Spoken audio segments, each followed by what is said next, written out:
Dia a todos, sejam bem-vindos à sessão de marketing esportivo.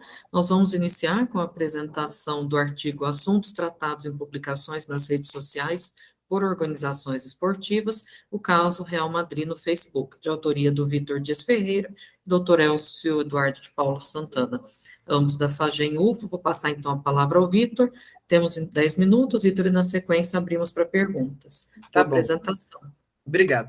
Bom, pessoal, primeiramente, boa tarde de novo a todo mundo e boa tarde para quem ainda não falei. Acho que eu nem preciso nem repetir o título, né? A Verônica já trouxe aí para a gente. Bom, esse aqui foi um estudo que eu realizei juntamente com o Elcio aí, para ser o meu trabalho de conclusão de curso, e a gente achou interessante trazer aqui para o congresso para poder apresentar. Bom, eu vou estar iniciando aqui com vocês, primeiramente, falar um pouquinho, né, da introdução de alguns principais pontos aí que fizeram, né, qual foi a escolha, tipo, do porquê de analisar o Real Madrid, de o porquê de ser o Facebook. Bom, hoje em dia, a comunicação, né, entre empresa e cliente mudou muito, né, ao longo dos anos. Isso se dá muito por conta, né, das redes sociais. Hoje, as mídias, né, de maneira geral, alteraram muito, né, a comunicação.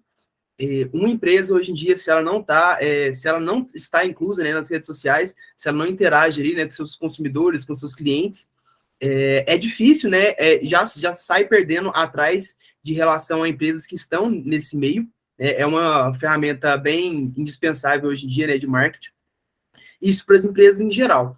Para os clubes de futebol, também não deixa de ser diferente, né? Você também tem que estar ali interagindo nas redes sociais com seus torcedores, e isso, né, eles começaram a interagir ali mais, utilizando as redes sociais como uma forma de aproximar, né, o clube com o torcedor, além de estar reforçando, né, a sua marca.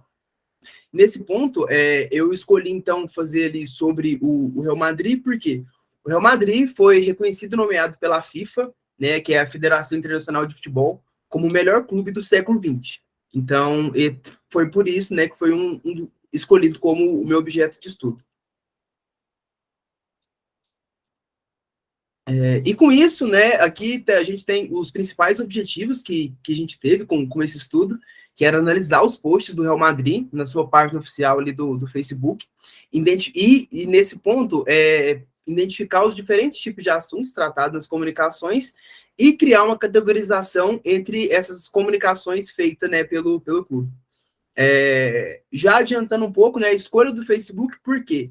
É a rede social onde o Real Madrid tem o maior número de seguidores, né, dentre os seus demais meios de comunicação, seja Facebook, Instagram, TikTok, YouTube, era onde estava concentrado ali o maior número de seguidores.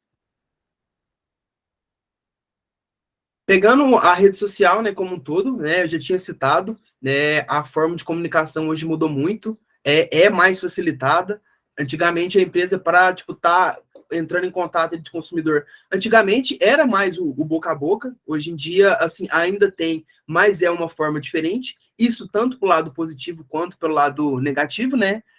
Se antes, geralmente, a pessoa ficava com algum feedback ruim sobre algum produto de alguma empresa, agora ele tem uma percepção ainda maior, né? Hoje em dia, por exemplo, você adquire algum produto, se você não gostou, a tendência de muitas pessoas é ir nas redes sociais e geralmente fazer alguma reclamação e sim, ou seja, esse feedback agora tomou uma proporção muito maior, né? Então, hoje, se você não gosta, alguém também compartilha ali com a sua opinião, e assim, isso vai criando ali uma rede de comunicação entre as pessoas.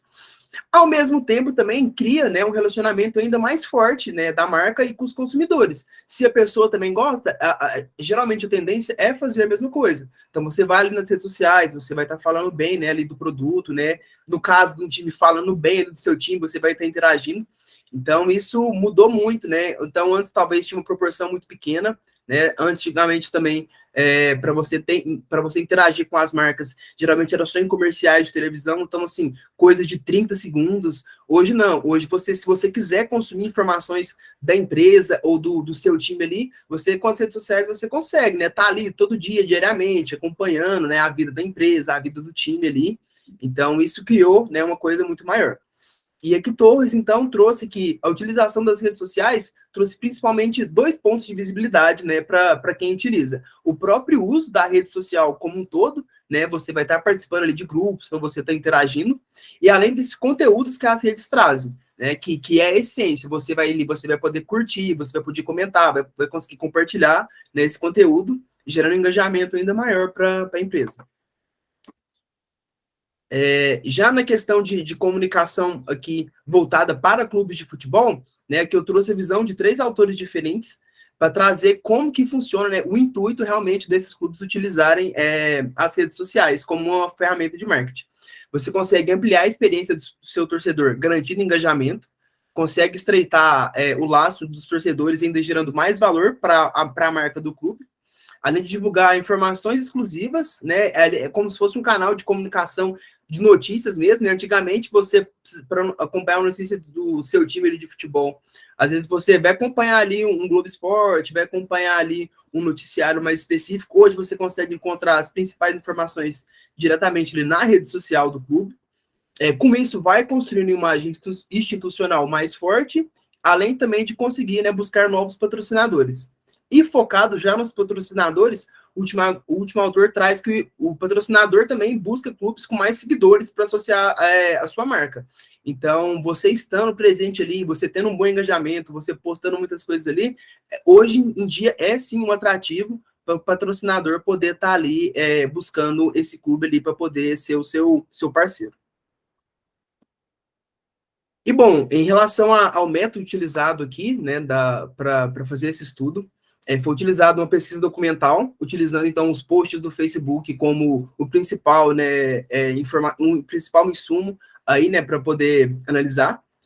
Collins e Russell discorrem, né, que a literatura pode ser compreendida como todas as formas de dados publicados. Então, assim, você pode estar recorrendo, né, para pesquisa documental, informações como os livros, relatórios, arquivos, jornais, filmes, vídeos e internet, né, que foi o meu caso, analisando ali as redes sociais. E a pesquisa tem um caráter qualitativo. Né, o Real Madrid foi escolhido aqui para poder ser analisado, pois é o clube com o maior número de seguidores nas redes sociais. E aqui nessa pesquisa aqui que eu trouxe, realizada pela Football Money League em 2021, e foi publicada pelo próprio site do Real Madrid, aqui eu trouxe só, né, como que são distribuídos esses 251,5 milhões de seguidores, sendo que a maioria aqui, né, estavam concentradas no Facebook.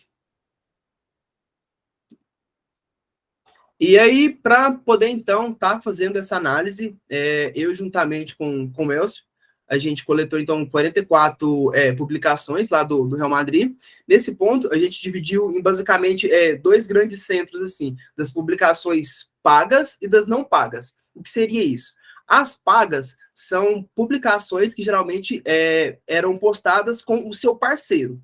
Então, assim, a Adidas patrocina, né, o Real Madrid. Então, era uma postagem que geralmente ele apresentava tanto a marca da Adidas, né, do seu patrocinador, quanto a imagem do clube.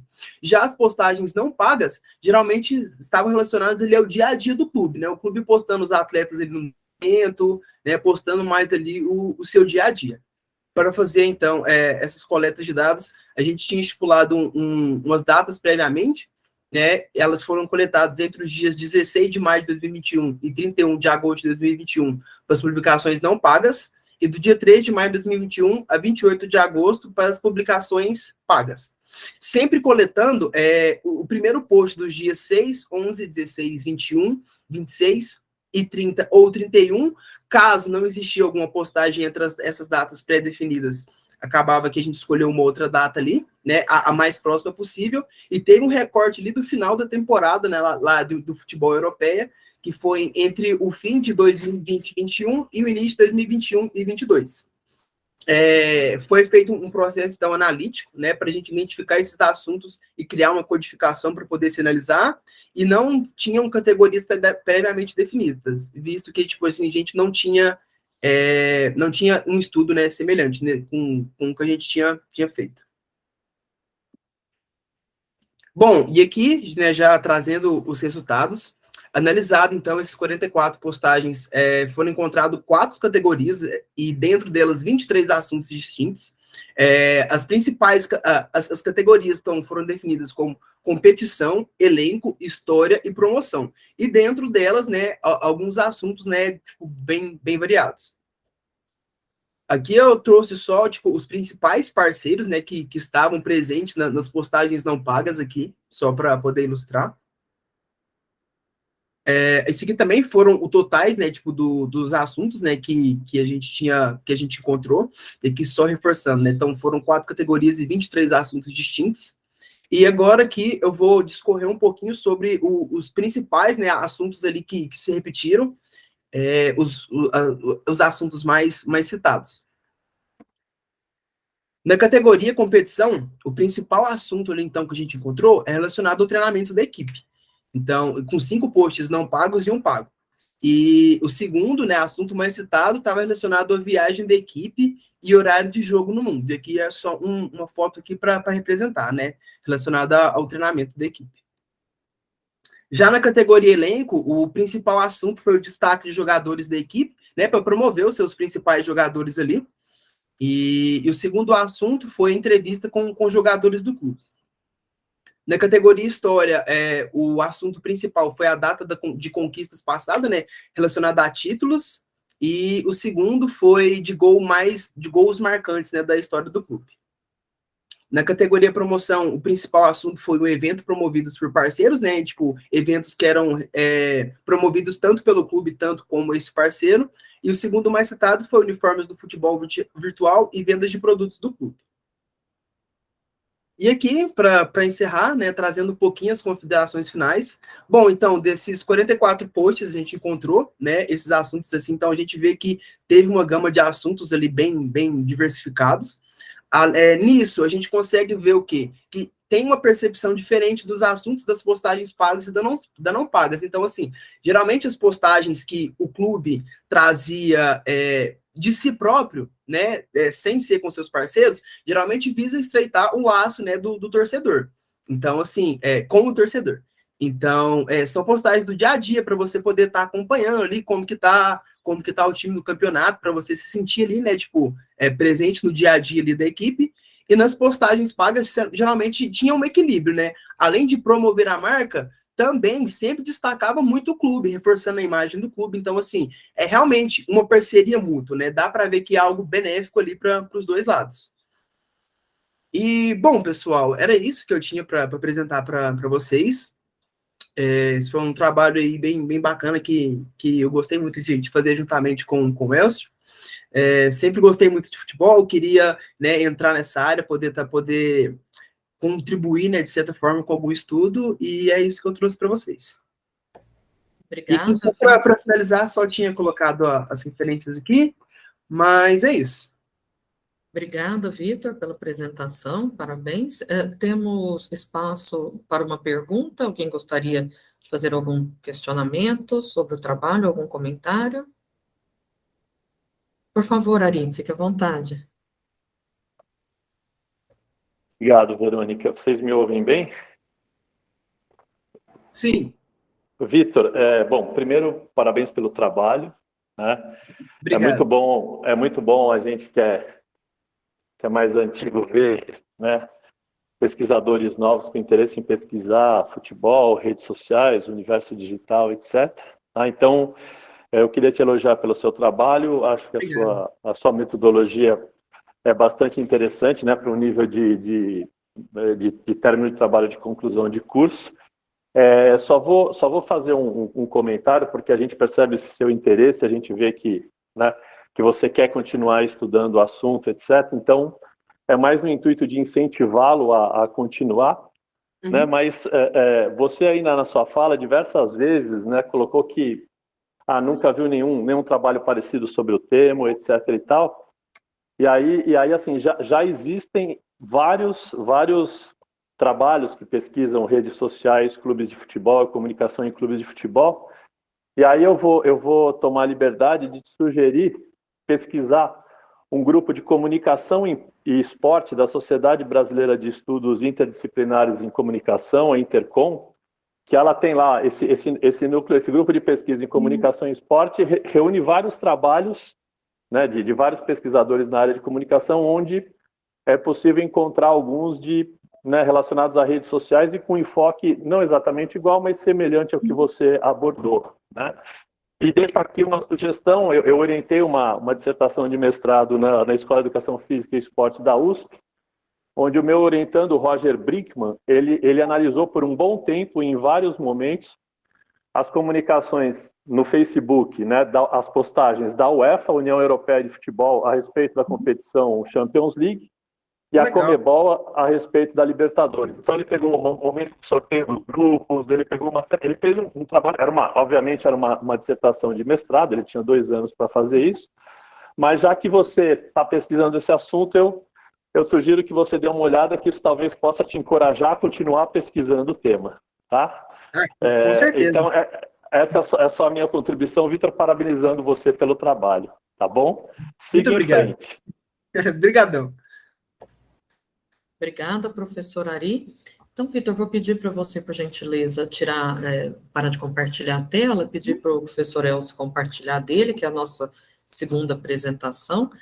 Depois, no final da sessão, se alguém lembrar de alguma coisa, tiver algum outro questionamento, tá? A gente volta também. Obrigada, Vitor. De nada.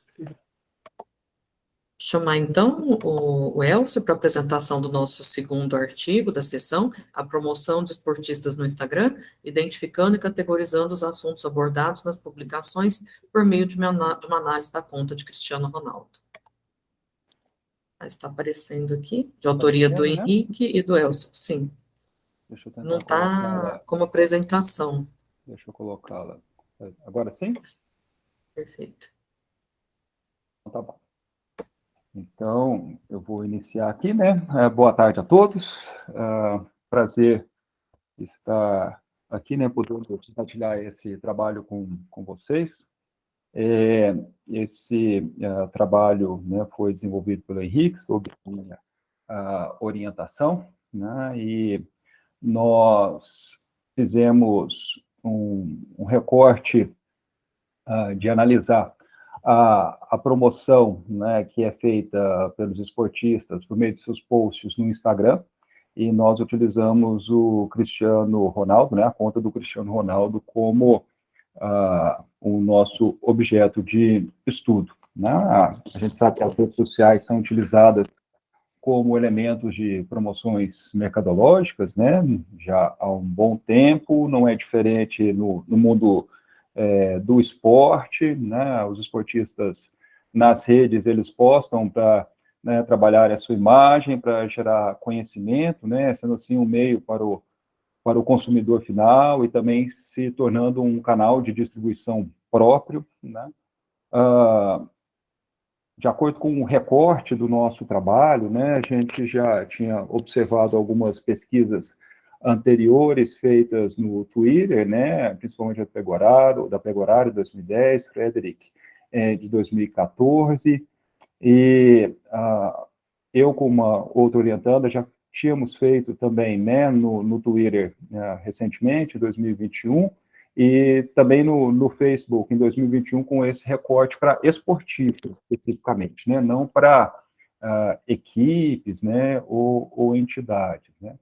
E nós não havíamos identificado esse trabalho com esportistas, né, no Instagram, então decidimos partir para esse recorte.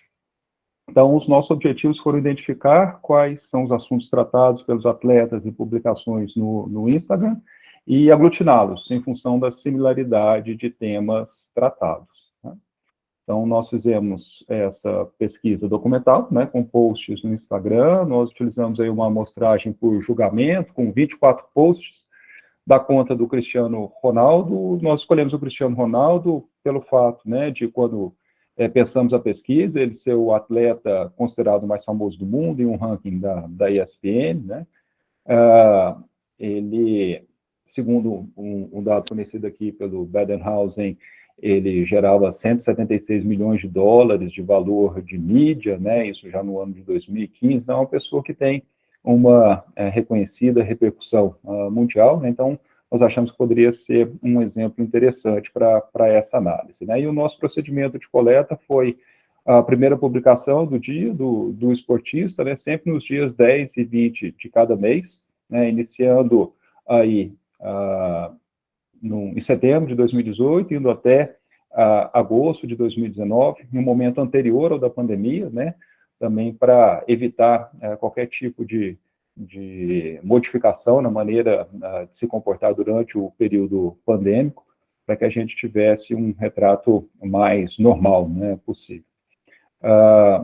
Para análise, né, a gente utilizou o procedimento analítico geral de Collins e Russell, onde nós utilizamos as imagens e os textos para eles foram codificados, e a partir daí nós determinamos os assuntos que eram tratados, né, partindo dos pressupostos que já havia sido feito no trabalho de Ferreira e Santana, porque apesar de ter sido feito esse trabalho de Ferreira e Santana no Twitter, a semelhança da busca acontecia, então a gente queria partir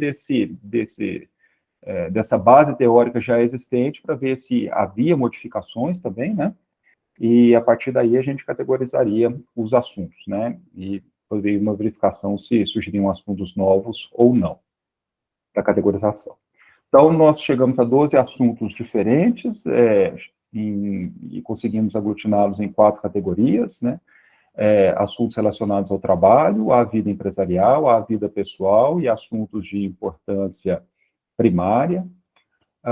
Os assuntos relacionados ao trabalho, né, que foram 14 posts, refere a tudo aquilo que esteja ligado direta ou indiretamente ao esporte que o atleta pratica profissionalmente. Então, a gente falava aí de questões relativas ao jogo, celebrações esportivas, né, questões atinentes aos treinamentos, incentivos aos companheiros e trabalhos de recuperação.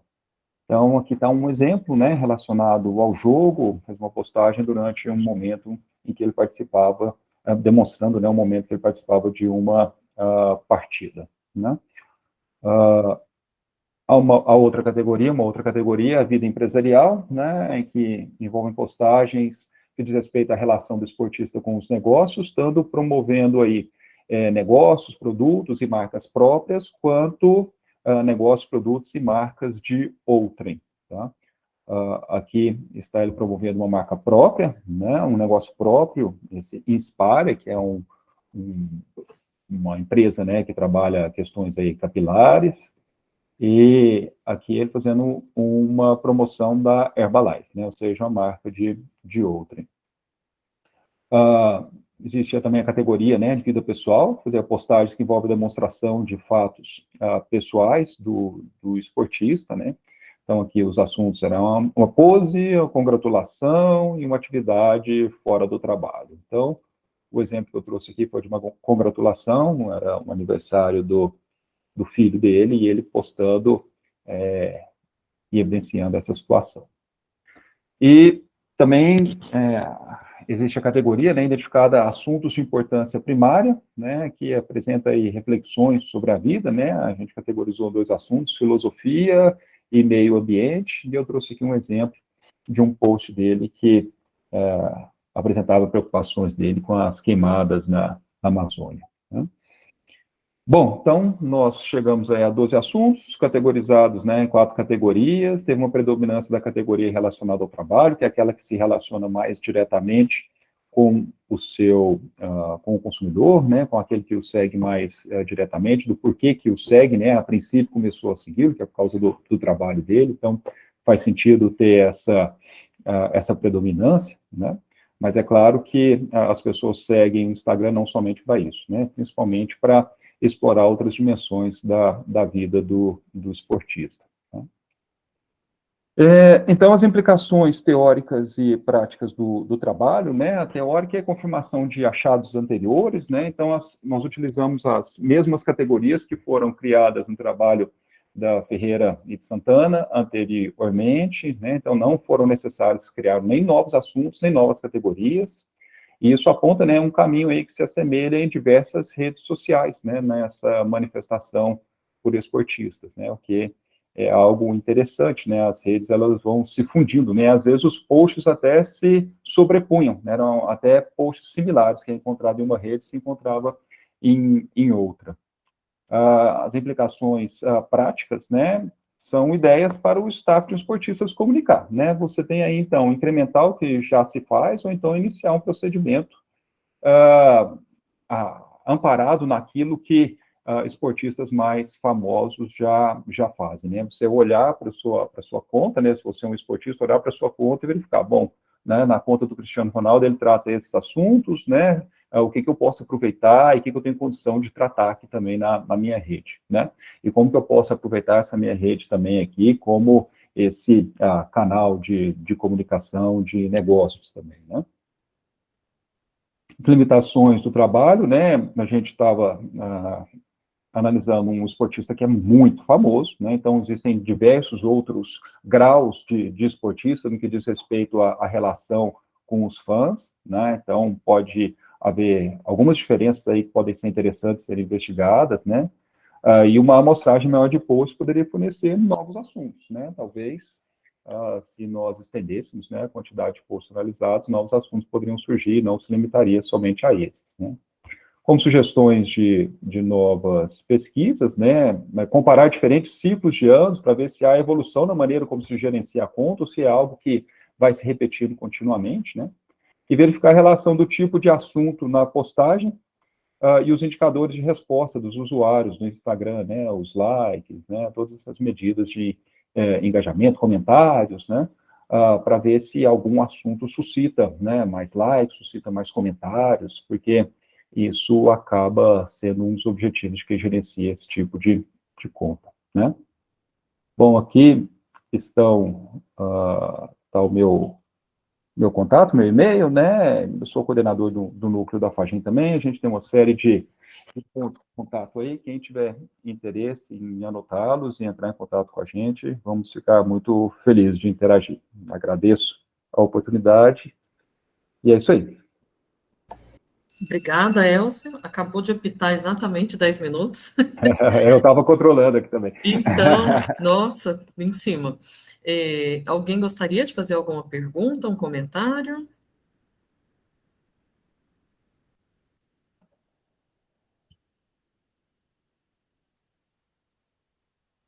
Não. Oi, só. Oi, sim, Ivan. Só comentando, parabenizando, eu acho que é bem interessante uma coisa que o Elcio falou ali no final como implicações, eu acho bem interessante isso, ter esse estudo, né? Porque às vezes a gente tem esse levantamento até para quem lida com outro tipo de atleta que não, obviamente não é do nível do Cristiano Ronaldo, claro que a gente está falando de um atleta de ponta mundial, mas até para as pessoas que estão ali, gerenciando uma carreira de um atleta mais micro, alguém que está começando ou que tem um alcance menor, mas é interessante ver o tipo de publicação, a pessoa ter uma referência mesmo, porque acho que às vezes a gente não tem esse levantamento feito de uma forma sistemática, de uma forma organizada, então acho que é interessante a gente dar esse lado científico para esse tipo de coisa. Às vezes o pessoal faz meio que de olho, ele publica mais isso, aquilo, e quando a gente tem esse levantamento nítido, né, organizado, sistematizado, é interessante e serve, né, de referência até para quem trabalha na área. A gente sabe que tem muita gente trabalhando com rede social aí, então acho que é um estudo legal para isso. Parabéns, Elcio. Acho que é bem interessante mesmo. Obrigado, Ivan. Ari?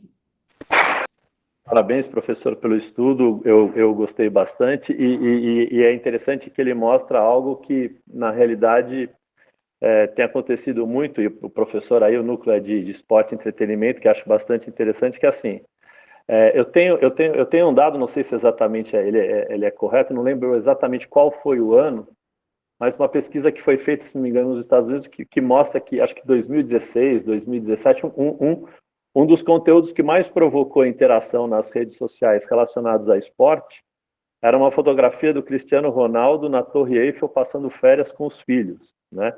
Então, o quanto esse estilo de vida dessas pessoas atraem hoje ao público, né?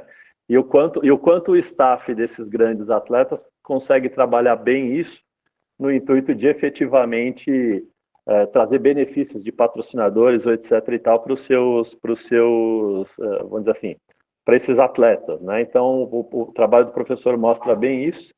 E aí acho até interessante que às vezes até um exagero com relação a essa história de conteúdo, né? Porque dias atrás, curiosamente, eu comecei a assistir uma série documental na Netflix que era sobre a vida da esposa do Cristiano Ronaldo, né?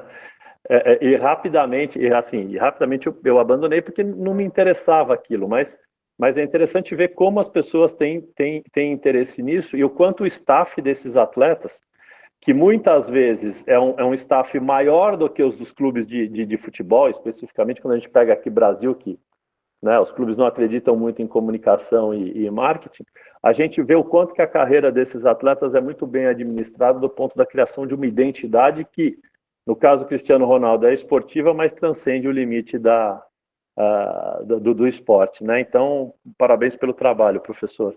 Obrigado, professor. Obrigado pelas considerações. Eu acho que essa questão, né, do excesso de conteúdo, né, é um ponto que a gente ainda vai achar, né? Porque antes, quem gostava do conteúdo esportivo, né, ficava caçando qualquer coisa, né? Então, se, por exemplo, surgisse um documentário sobre a esposa do Cristiano Ronaldo, era uma coisa exótica, né? E que a gente poderia se debruçar sobre ele. Mas hoje, como tem tanta coisa boa, tanta coisa de qualidade, né, já é algo que a gente deixa meio de lado. Acho que a gente vai achar ainda o meio termo, né? Do que a gente vai precisar ainda gerar de conteúdo e o ponto que a gente vai precisar baixar um pouco, porque a concorrência hoje é muito grande, né? Perfeito, professor. Obrigado, viu? E para terminarmos, Nicolas, por favor, fica à vontade. Não, eu não sei se já estamos no fim da hora aí, né, para parabenizar o Elcio. Só um relatinho, eu acho, o Ari, eu acho que são os mais antigos aqui, os mais maduros, né, dentro do grupo aqui, né, já de pesquisas, né, na área, acompanhando a evolução, né, da indústria do esporte. E até agora os 2 primeiros trabalhos foram sobre redes sociais, o meu também vai ser, né? Então hoje, né, a gente pode acompanhar o que realmente, para onde foi literalmente o marketing esportivo. Só vou dar um relato, só para finalizar. Eu acabei de falar agora com os mais velhos, mais maduros vão saber quem é. Ricardo Prado foi um medalhista olímpico, medalha de prata em Los Angeles, acabei de falar com ele agora, que eu estou montando uma linha de tempo sobre o patrocínio, e aí eu queria um material, porque ele licenciou uma touca, uma sunga e tal, e aí ele me respondeu, pô, Nicolas, o pessoal da Topper fez isso comigo, mas, pô, eu nem tinha contrato praticamente, nem tinha licenciamento, nem existia nada disso, tal. Então, como mudou inacreditavelmente, né, não só no Brasil, né, no mundo, mas também no Brasil, né, a questão como as mídias sociais vieram transformar, né, os atletas num grande produto, né, nesse grande canal, né, de mídia e de produção de conteúdo. Tá bom? Parabéns, muito bacana o trabalho. Obrigado, professor. Obrigado pela consideração. Então, obrigada, Elcio. Vou pedir para você, então, retirar a sua apresentação para a gente encerrar, e vou chamar o Jorge, que está aqui também, Jorge Eduardo. Olá, Jorge, tudo bem? Você quer compartilhar aqui sua tela? Vou compartilhar agora. Então, Jorge vai apresentar o artigo Motivos para o consumo da Fórmula 1 no Brasil, uma análise dos fãs distantes. Vamos mudar um pouco de modalidade. Já está aparecendo, Jorge, também 10 minutos, tá bom? Fique à vontade, obrigada. Certo, obrigado. Boa tarde a todos. Me chamo Jorge Eduardo Maciel. Eu sou bacharel em Educação Física e venho juntamente com a equipe do Grupo Pesquisa em Esporte e Gestão, Fernando Ferro Diniz, Marcos Barros Filho, Ives Miranda e professor Carlos Augusto Mulatinho, de Queiroz Pedroso, trazer para vocês nosso projeto intitulado Os Motivos para o Consumo da Fórmula 1 no Brasil, uma análise dos fãs distantes. Bom, para um início de conversa, é perceptível que a indústria do esporte é uma das principais atividades que movem todo o planeta, advindo das questões de lazer e passatempos da sociedade. E as marcas mais consumidas são basicamente as grandes ligas, sejam a NBA, a NFL, a Tour de France, a Fórmula 1 no automobilismo, a Champions League no futebol e até o Roland Garros. Então, Pitts, Stottas e Poder de Seguin, eles trazem para a gente um novo olhar à questão que as ligas, as grandes marcas, elas podem trazer de impacto no mercado. A Fórmula 1, respectivamente, ela consegue movimentar 4 bilhões de dólares por ano em transações comerciais e 600 milhões de telespectadores em média a cada ano de evento. Portanto, essa grande quantidade de audiência é baseada em 3 principais tópicos. O aumento da comunidade de fãs, que vem a cada mais anos aumentando por conta da globalização, o avanço da tecnologia de informação, onde pessoas de qualquer local do mundo conseguem hoje ter acesso sobre a modalidade, então em qualquer tópico ou notícia a respeito dos atletas que participam, ou até das equipes mesmo, e também o acesso e consumo de produtos esportivos, independente da sua proximidade geográfica, seja próximo lá da sede da Ferrari ou o mais distante possível, por exemplo. E, nesse caso, a literatura sobre fãs distantes consideram os indivíduos que estão por seguir, ser torcedor, estar relacionado com a equipe favorita ou atleta, qual estejam geograficamente distantes e não residiam anteriormente na cidade localizada dessa equipe, ou mesmo próximo à localização física, uma sede, ou uma nova matriz dessa equipe. Os estudos que são relacionados aos fãs distantes são muito comuns nas NBAs, que é um campeonato com franquias dentro das cidades de basquete nas cidades dos Estados Unidos. Portanto, a nossa perspectiva ela vem também para a Fórmula 1, que também torna-se uma liga esportiva com franquias sem a relação de rebaixamento ou promoção das equipes, em que a gente tem, nesse caso, escuderias, e no caso do atleta, a gente vai começar a tratar com pilotos. Bom, o cenário da Fórmula 1, ele traz um aspecto muito importante, porque todas e qualquer equipes ou então organizações esportivas, elas tendem a buscar a lealdade de seus fãs e compreender os motivos e o comportamento desse consumidor, tendo em vista que essas informações são importantes e possibilitam melhores estratégias de gestão e marketing. Por isso, os fãs distantes, eles são uma esfera muito importante para uma análise, por se tratar de uma liga muito global. Então, trata também um novo papel, um novo público de consumo desses esportes. Por isso, torna-se um fator importante da relação dos motivos de fãs distantes na Fórmula 1 no Brasil. O objetivo do nosso estudo é analisar os motivos pelos quais os fãs brasileiros assistem às corridas de Fórmula 1. A nossa metodologia ela perpassa por uma abordagem quantitativa de objetivo observacional e seu desenho, o survey.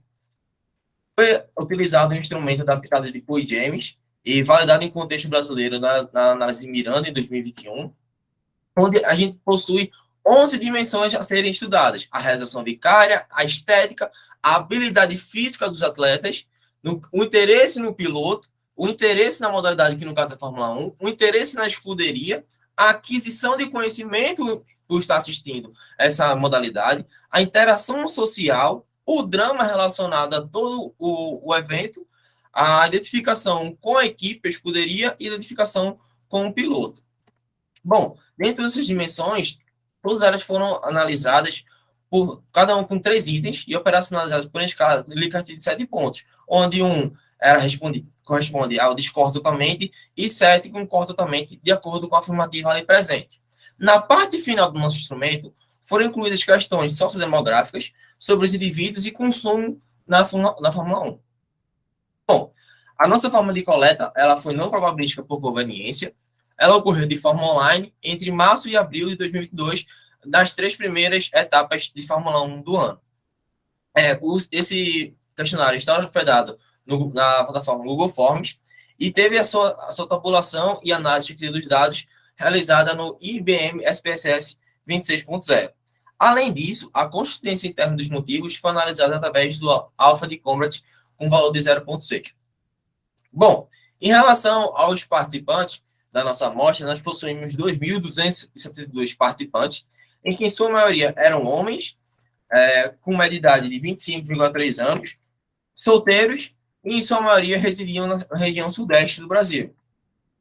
Em relação aos nossos principais resultados da análise descritiva, a gente possui, no montante em relação aos pilotos, que 94,3% dos entrevistados indicaram ter um piloto favorito, sendo em primeiro lugar o Lewis Hamilton, com 36,8% das respostas, o Charles Leclerc, com 17,5% das respostas, e o Max Verstappen, com 16,1% das respostas de nossos entrevistados.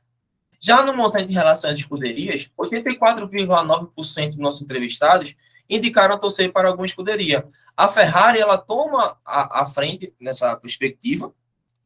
Logo atrás, uma porcentagem um pouco inferior, com 0,2% de distância, vem a Mercedes, e a McLaren aparece em terceiro lugar na questão de ser uma escuderia favorita dos entrevistados. Bom, no montante em relação aos motivos para o consumo da Fórmula 1, que é o nosso objetivo central a ser analisado, a gente tem que a lógica da habilidade física dos atletas, a lógica do interesse na modalidade, o drama e a estética compõem as melhores percepções dos nossos entrevistados. Sendo assim, elas elencam como um dos principais motivos, mas também a gente pode aqui trazer a aquisição do conhecimento, que seja sendo com um valor um pouco já bem próximo, como um dos motivos que são os mais ascendentes na relação de consumo da Fórmula 1 pelos brasileiros. Discutindo um pouco a literatura, um relatório feito pela Global Motorsport 2021, o interesse pela modalidade ele vem crescendo nos últimos 5 anos, o que vem também a ser também entendido com a troca de gestão que aconteceu na Fórmula 1. E esses fãs, eles passam agora a remeter ao drama competitivo como um forte tributo à marca da Fórmula 1. E 58% desses entrevistados, ele entende que a categoria tem um equilíbrio certo entre o esporte e o entretenimento, trazendo o drama como um fator muito essencial, algo que conversa e converge com a nossa análise. Já no basquete, que é onde tem a maioria dos estudos em relação aos fãs distantes, a aquisição de conhecimento ela possui uma certa relevância, mas assim como o nosso estudo, o drama e o interesse pela modalidade foi muito bem percebido, né, pelos indivíduos que estavam participando da coleta. E no estudo de Paul James, a habilidade física dos atletas e o interesse pela modalidade, novamente, ele aparece como uma dimensão bem latente no que responde à motivação em estar assistindo, motivação em acompanhar essa liga. O que corresponde a algumas lógicas de aparência de piloto da Fórmula 1, a habilidade ela é um fator muito importante por fazer parte da estética do esporte. Essa logística de estética ela acaba trazendo um olhar de arte para o evento, um olhar de peculiaridade para essa modalidade, o que acaba trazendo um alicerce de novos olhares para isso. Sendo assim, a estética também e outros esportes individuais, ela acaba tendo uma maior média em percepção. E o Grande Prêmio dos Estados Unidos, ele possui uma pista nova, tornando esse mesmo mais agradável. Então, além desses estudos, a gente possui que a análise dos dados permite concluir que os motivos como a habilidade física dos atletas, interesse na Fórmula 1, a estética do esporte e o drama são muito valorizados pelos fãs brasileiros que consomem a Fórmula 1. Como implicações teóricas, a gente apresenta aqui elementos que não antes abordados na literatura para a realidade brasileira e da modalidade do automobilismo. E como implicação prática, nossa análise ela indica que as escuderias e a própria Fórmula 1 como uma liga esportiva, ao pensarem no mercado brasileiro, elas devem buscar manter e fortalecer o relacionamento com seus fãs. Por eles estarem distantes da prática, eles não serem basicamente os espectadores, mas sim os telespectadores, algumas ações e atividades precisam valorizar os seus motivos mais bem avaliados nos estudos, como o drama, como a habilidade física dos atletas e o interesse até na modalidade. Algumas diferenças. Eu gostaria de agradecer a atenção de todos. Muito obrigado. Obrigada, Jorge. Ah, não, desculpa, apareceu escrito saiu da reunião, hora com J, achei que era você. Opa, tô bem, em ciminha da hora aqui, muito obrigada. Vou abrir, então, para perguntas e comentários. O professor Elcio já levantou aqui a mão, Jorge. Então, Elcio, por favor, fique à vontade. Olá, Jorge. Parabéns pelo trabalho, muito interessante, né, muito pertinente, né, contemporâneo, dada o protagonismo que a Fórmula 1 vem assumindo, né, nesses últimos anos, depois da entrada da Liberty, como você bem colocou, né. Eu já fiz alguns trabalhos também que tratam dessas questões dos elementos que induzem as pessoas a gostar de ligas, né, de gostar de equipes estrangeiras também, então isso é um tema muito próximo, muito caro a mim, além também de eu gostar muito do esporte em si. E aí eu queria destacar um elemento que você tratou, né, da habilidade dos pilotos, como, se não me engano, foi o principal elemento, né, que foi apontado pelos entrevistados, né, e comparando com aquele relatório da Global Motorsport, que o drama, né, é algo que é muito caro também para a audiência, né, e é altamente relacionado essas duas coisas, né, a habilidade dos pilotos que vai gerar, né, todo esse drama, especialmente se você tem uma situação de competitividade alta, que é o que a Fórmula 1 vem tentando nos últimos tempos, né, e que vem encontrando dificuldades para manter esse padrão, né, inclusive até com um assunto bem contemporâneo mesmo, que é a questão deles terem passado do teto de gastos, né? Algumas equipes estarem passando do teto de gastos, né? A Red Bull notoriamente, agora você está falando da McLaren também. Então, isso é um desafio, né? Para quem está gerenciando a categoria, promover essa habilidade dos pilotos, sobrepondo até, né? A questão do domínio dos carros para gerar esse drama, né? E o mecanismo que eles têm não está sendo tão bem executado, né? Tão bem controlado, não ter condição de controlar tão bem, pelo menos por enquanto, né? Então, é uma questão que o seu estudo corrobora, né? Toda essa ideia que eles têm, né? E é uma preocupação que eles têm que se esforçar, né? Para manter esse status que eles a princípio já atingiram, né, mas poderia ser melhor ainda, né? Agradeço pela colaboração, Elcio. É exatamente isso mesmo. A gente está vendo uma crescente, como você falou, na questão do mercado da Fórmula 1.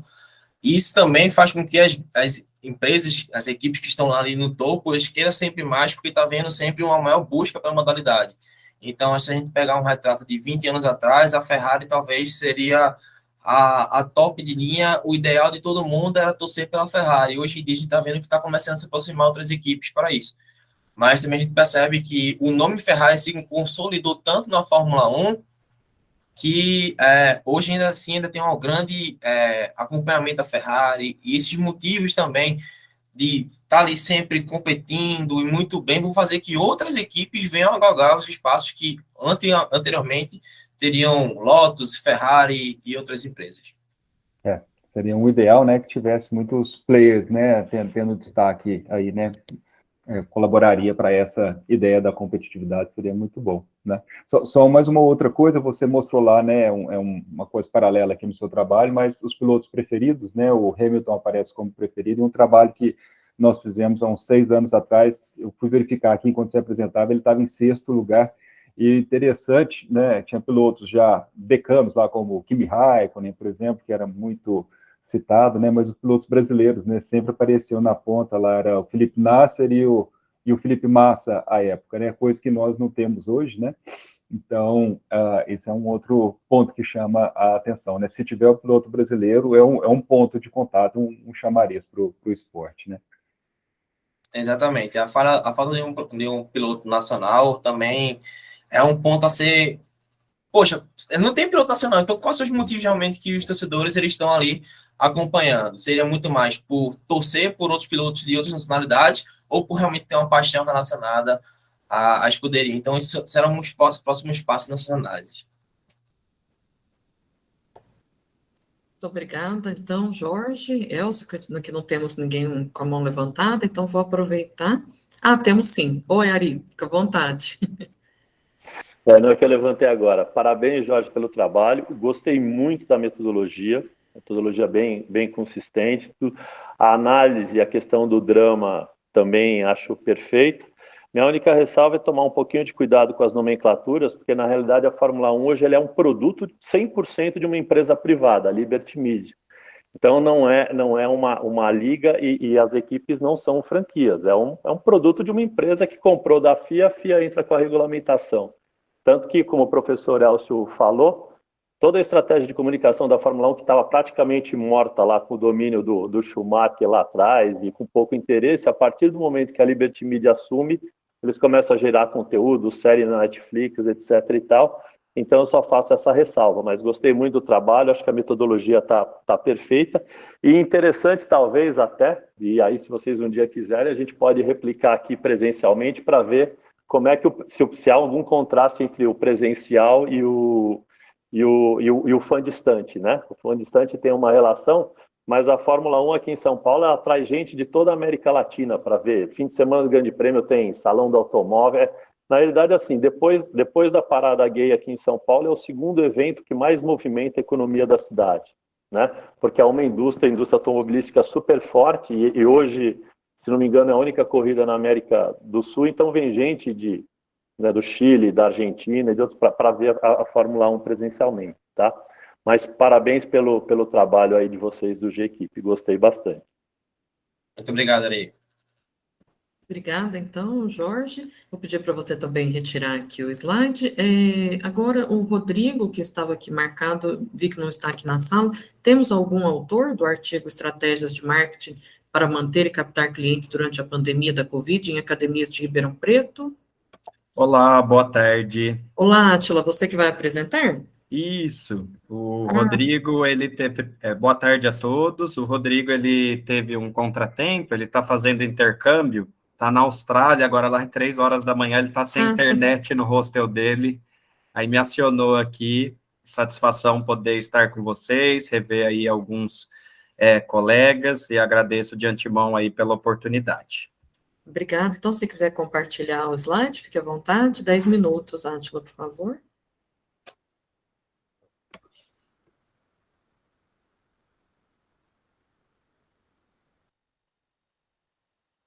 Vocês já enxergam a apresentação? Sim, tudo certinho. Tá, joia, obrigado. Bem, então o título do trabalho, como foi apresentado aí, estratégias de marketing para captação e manutenção de clientes durante a pandemia da Covid-19 em academias de Ribeirão Preto, São Paulo. Então, esse trabalho é o trabalho de conclusão de curso do Rodrigo Magro Soares. O Rodrigo, ele finalizou a graduação aqui no fim do ano passado, na Escola de Educação Física e Esporte de Ribeirão Preto, sob minha orientação. Eu atualmente ministro a disciplina de Gestão e Marketing, Educação Física e Esporte para o curso de graduação. Também é autor desse trabalho, Gabriel Peinado Costa, que é mestrando aqui da nossa unidade. Bem, a curiosidade do Rodrigo em estudar esse tema surge no contexto da pandemia, né, entendendo aí o mercado fitness como um mercado de alto faturamento. Então, a gente tem dados aí de 2019, da quantidade aí de academias que a gente tem no nosso país, que é bem elevada, né, coloca a gente nessa terceira posição no faturamento fitness. Então, em números aí nesse ano, a movimentação no Brasil ficava em torno de 2 bilhões de dólares aí ao ano, o que equivale a aproximadamente aí 11 bilhões de reais. E o que a gente observou durante a pandemia é que foi uma perda muito grande, né, nesse mercado, e a curiosidade do Rodrigo vem no sentido de investigar, então, as estratégias de marketing que os gestores utilizaram para captar e manter clientes durante a pandemia da Covid-19, aqui na cidade de Ribeirão Preto. Então, é uma pesquisa qualitativa que foi realizada por meio de entrevistas semi-estruturadas com perguntas padronizadas. Participaram 6 gestores aqui de academia de Ribeirão Preto, de diferentes portes e diferentes locais aqui da nossa cidade. O contato ele foi realizado por e-mail ou telefônico, e a gente teve aí as entrevistas realizadas por meio do Google Meet, que foram gravadas para posterior transcrição e análise. A identidade dos gestores, ela não é divulgada, né? Esse projeto ele foi aprovado pelo Comitê de Ética e todos tiveram as informações necessárias e assinaram um termo de consentimento livre e esclarecido. A análise de entrevistas foi realizada por meio da análise de conteúdo temática de Bardam, e as categorias que foram criadas a partir das unidades temáticas são estas: gestão e ambiente, público, marketing digital, renda e marketing tradicional. Sobre gestão e ambiente, né, eu vou trazer alguns recortes dos resultados, e aí nas conclusões vou tentar amarrar um pouco melhor aí as informações, mas então temos temas dentro de cada uma dessas categorias, e eu trouxe alguns trechos de falas dos gestores em alguns desses temas. Então, dentro da categoria gestão e ambiente, tínhamos o tema aqui, cumprimento das normas de combate à Covid-19, e aqui o trecho de fala de um dos gestores. Aqui o pessoal até vem olhar, mesmo se realmente estão usando máscara, para poderem frequentar a academia. Então, mostrando aqui algumas questões, né, de gestão e ambiente, né, e até relacionada à segurança, como uma estratégia de marketing da academia. Aqui na categoria público, o tema 2 dessa categoria, retenção de público, outro trecho aqui. Então, a nossa visão é sempre investir em nosso relacionamento com o cliente, pois isso é muito mais barato e isso fideliza público, né? Então, essa questão até da propaganda boca a boca, né? Dessas questões de que esse investimento no bom relacionamento com o cliente pode fazer com que esse cliente ele fique e até possa trazer outros clientes. Na categoria marketing digital, aqui o tema redes sociais, um trecho de fala. Hoje o e-mail é muito bacana para esquentar essa galera. Quando eu falo esquentar, é manter o relacionamento, mas a conversão é muito maior no WhatsApp. Então, mostrando um pouco aí de um aplicativo, né, que a gente entende aí de comunicação, que é bastante utilizado, e o e-mail já é como uma ferramenta ainda interessante para algumas estratégias, mas às vezes outros aplicativos sendo mais utilizados. A rede social é nosso carro-chefe, porque como não temos verbo e o trabalho é todo orgânico, focamos o trabalho em rede social, Facebook e Instagram, né? Até apareceu aí nas apresentações anteriores o quanto essas redes, né? Acho que principalmente o Instagram aí, entre os jovens, tem ocupado bastante espaço e sido uma ferramenta aí de marketing. Na categoria renda, temos aqui o tema 2, cortes de investimento, e o trecho do gestor. Para irmos para o WhatsApp, temos esse atendimento no Instagram. Eu preciso ter o pessoal da recepção livre, o que acontece é que com a pandemia cortaram o pessoal da recepção, né? Então, aquela ideia de que é feito um trabalho ali na rede social no Instagram e as pessoas que, né, de repente demonstram ali um interesse, comentam alguma postagem, ou mesmo fazem um contato por esses aplicativos, né? A gente percebe alguns trechos de fala que mostram até essa ideia de que as pessoas muitas vezes vão até mais no Instagram para fazer algumas buscas do que no Google, né? Então, um buscador que é muito comum e muito utilizado, que é o Google, a rede social tomando, de certa forma, esse espaço, né? E aí, indo para um segundo momento aí mais próximo, que seria o aplicativo de mensagens, o WhatsApp. No marketing tradicional, né, que é a categoria 5 aí, eu trouxe o tema 2 para compartilhar com vocês, conversação, tanto que assim não soltamos material de divulgação em lugar nenhum. A divulgação lá é boca a boca e a galera que chega para a gente normalmente é indicação. Então, é uma família indicando outra família, até fazendo uma ponte, né, com o que eu falei anteriormente. Então, assim, poucos apontamentos nessa parte, por exemplo, de divulgação em outdoor, né, o pessoal utilizando bastante essa ideia dessa divulgação boca a boca e as questões da rede social que eu apresentei aí anteriormente.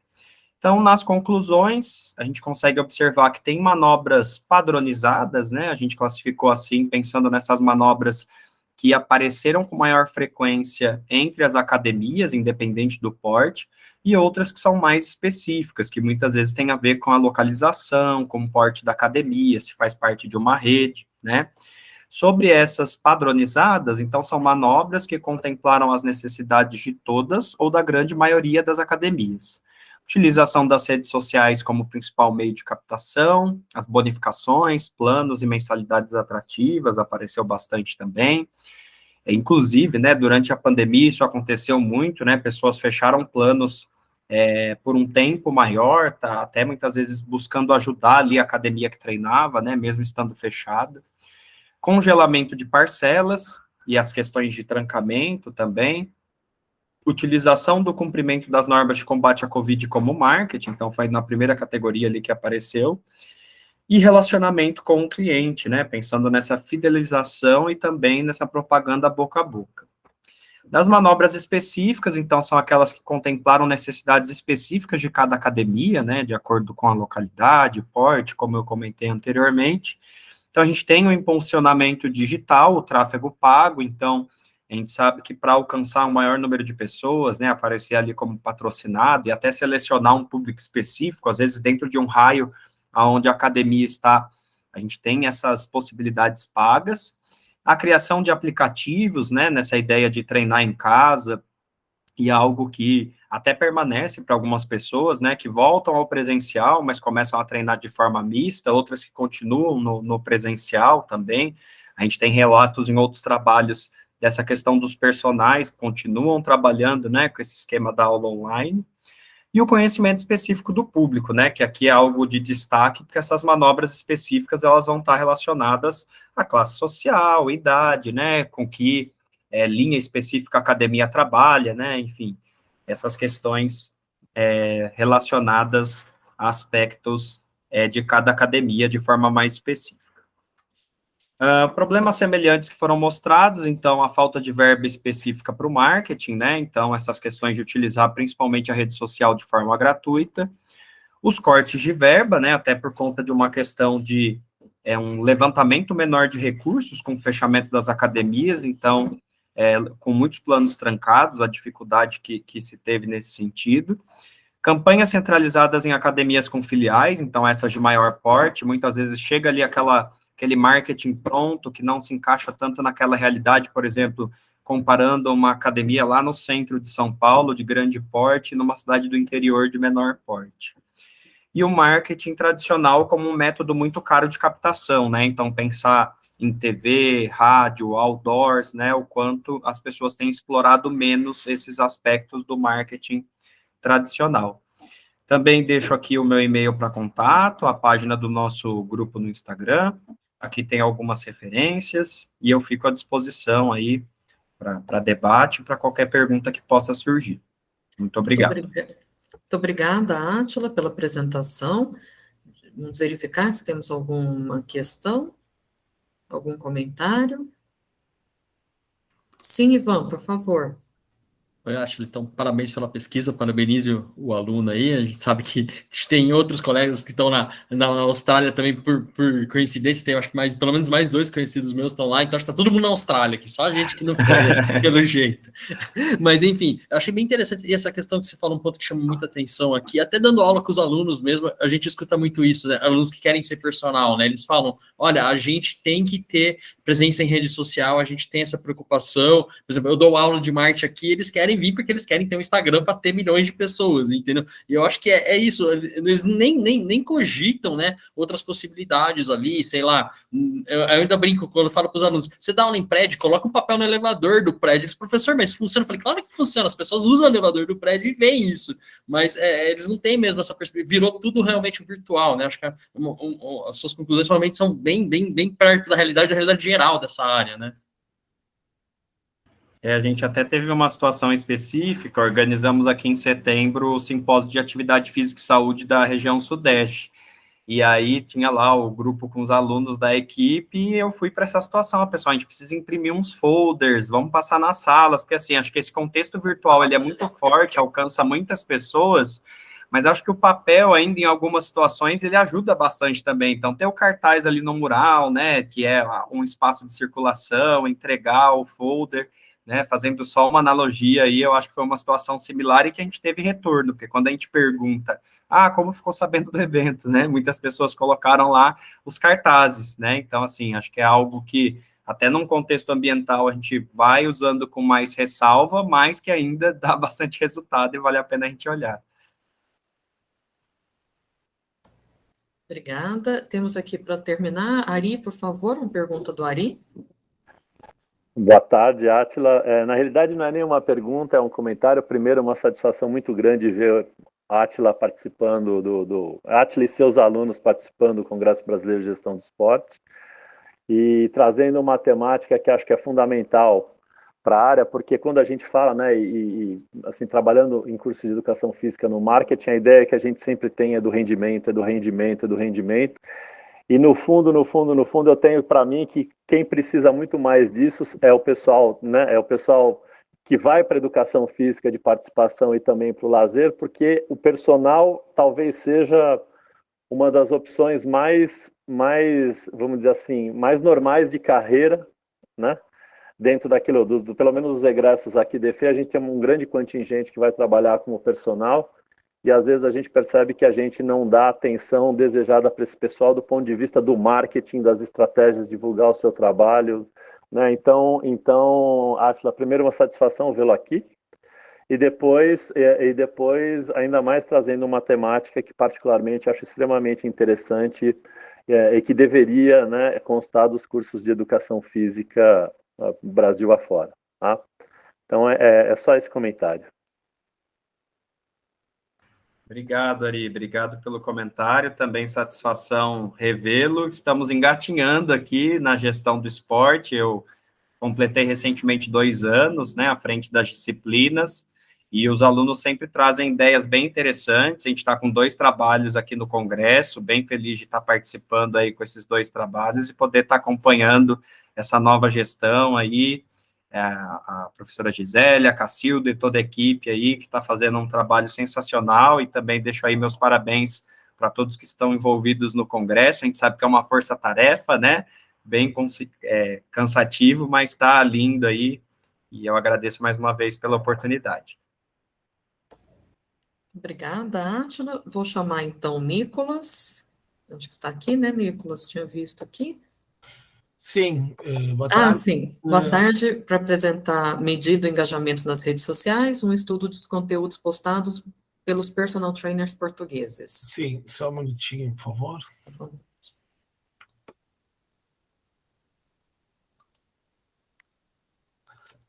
Não estou conseguindo compartilhar. Aqui pela... Peraí, só um minutinho. Ivan, tá na área? Tô. Se quiser me mandar, eu Posso compartilho te aqui. mandar, por favor? Pode. Manda no eu WhatsApp que eu já... posso também, Nicolas, se quiser. Eu acho que eu não tenho, Verônica, o teu... É a Gisele aqui falando. Era eu antes. Opa! Ah, não, sensacional. Então, Se quiser mandar pelo meu mesmo, 2 minutos a gente já Fechou, baixa e então. abrimos. O Ivan manda aí. Obrigada, Ivan. Sensacional. Você só vai ter que me falar, Nicolas, quando for para passar, porque eu tô com uma tá, tela fantástico. só, aí você vai falando, passa, que eu vou passando aqui. Por favor. Acabei de mandar aí. Já estou baixando aqui já. Muito obrigado. Peço desculpas aí, não sei por que não apareceu para mim aqui. Né? Obrigado. Bom, antes do Ivan... Tá indo, só um minutinho, gente. Não, claro. A internet às vezes não ajuda também. Perfeito. Não, eu fico feliz em que, na verdade, o trabalho ele acaba contemplando o que foi dito anteriormente, né, que é sobre personal trainers na área do marketing. Né? Então, eu fico muito feliz que os trabalhos estão sendo complementados um ao outro dentro dessa tendência que hoje, essa questão mercadológica dentro da área do esporte e da educação física. Né? Desculpa aí, pessoal, que realmente não apareceu para mim aqui. E aí, melhor... Eu tô baixando aqui. Gi, eu te mandei também, vê se o som vai mais rápido. Que eu baixei no celular, mas meu computador... Tá bom, peraí. Acabei de te mandar também, vamos ver, alguém vai abrir. Eu tô tentando baixar de novo aqui. Eu recupero no tempo, eu prometo. Alguma dúvida? Oi. Não, eu digo, eu recupero no tempo na apresentação, prometo. Não vou extrapolar os 10 minutos. Beleza. Já estou abrindo aqui já. Tá pronto, habilitar. Deixa eu só compartilhar, a gente já... Que estranho, não abriu para mim aqui. Acho que o do Ivan vai aparecer aqui. Aparecendo, Ivan. Apareceu só por tela grande, né? Isso. Agora perfeito. Fantástico. Muito obrigado. Você vai pedindo, por favor. Perfeito, sensacional. Muito obrigado.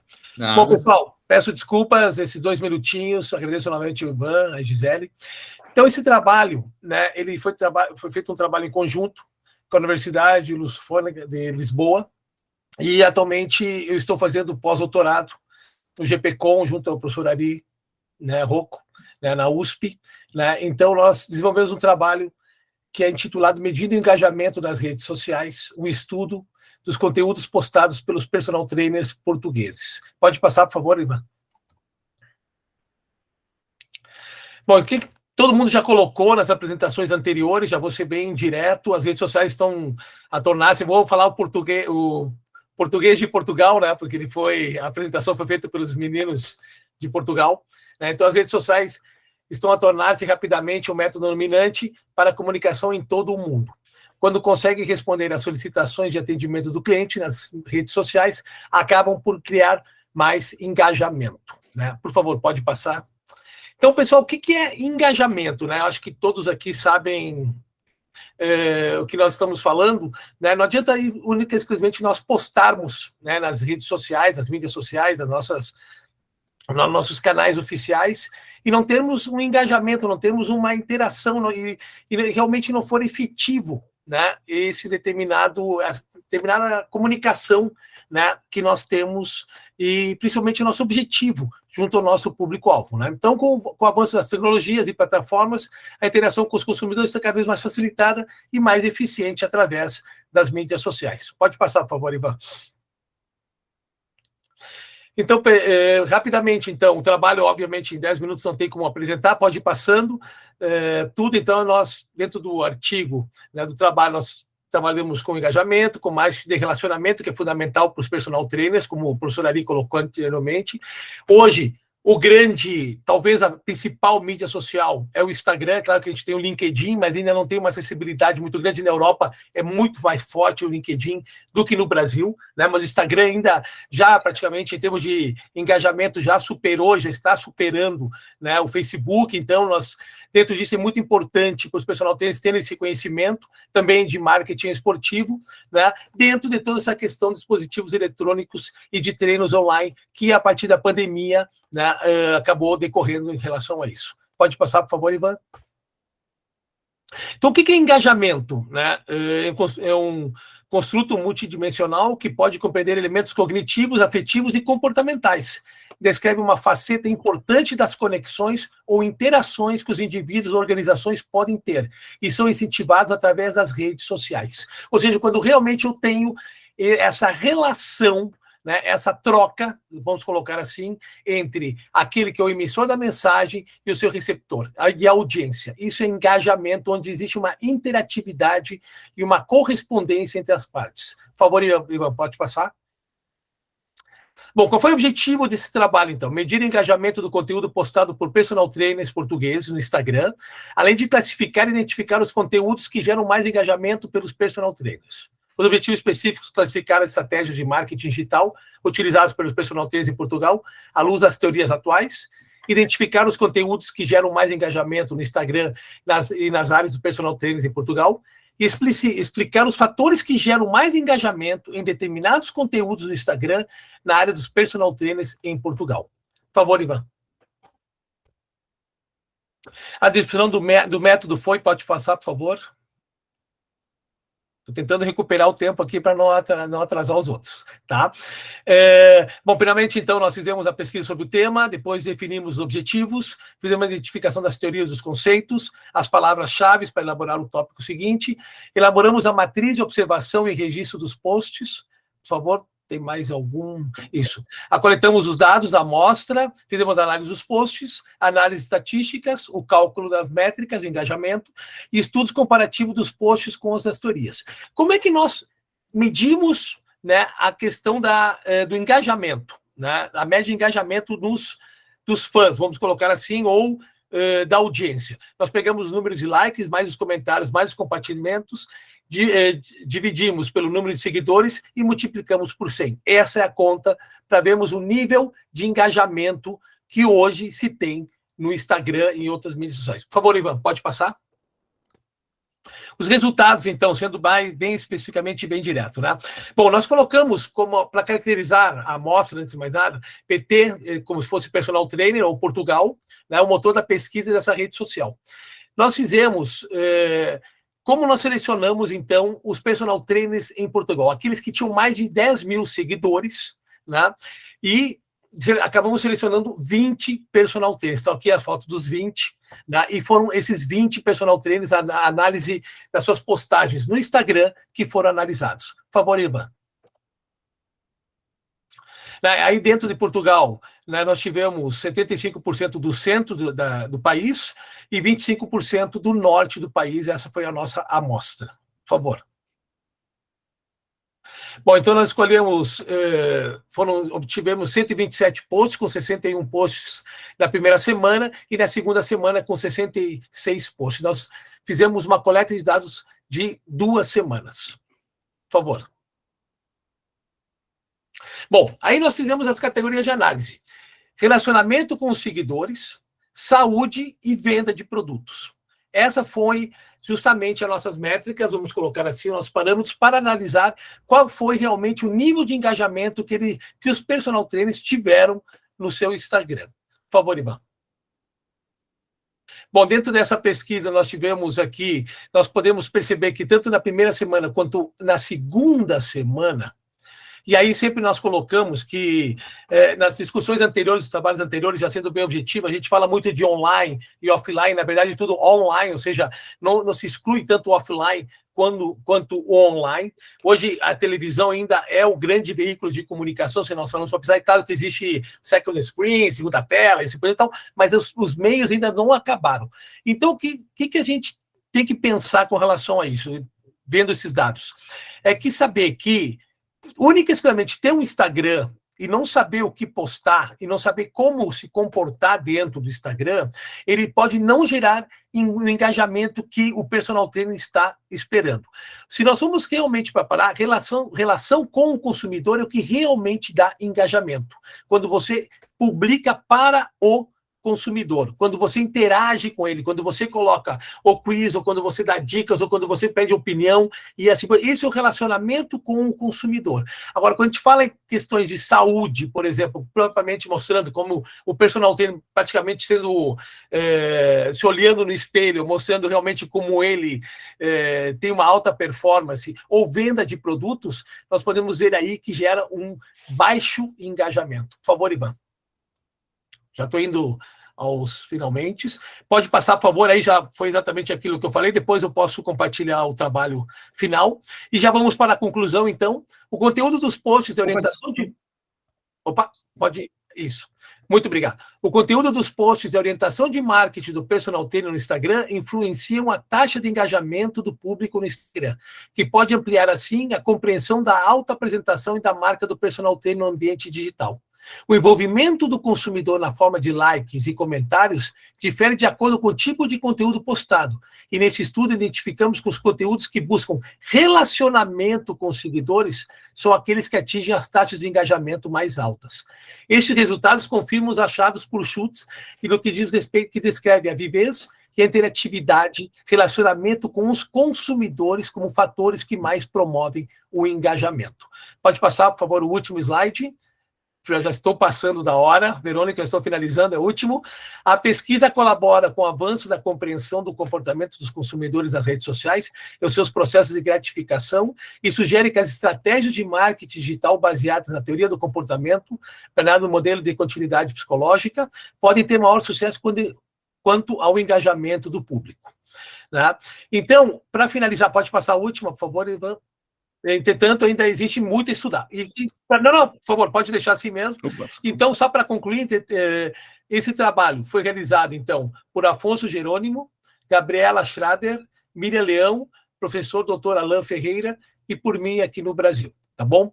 Muito obrigado, peço novamente desculpas, né? Mas eu acho que eu cravei no tempo, né? Acabou de apitar aqui, Nicolas, pode ficar tranquilo. Obrigada. Obrigado a você. Muito obrigado, obrigada. Ivan. Muito obrigado. Temos tempo aqui para uma pergunta. Isso. Alguém gostaria de fazer algum comentário ou uma pergunta?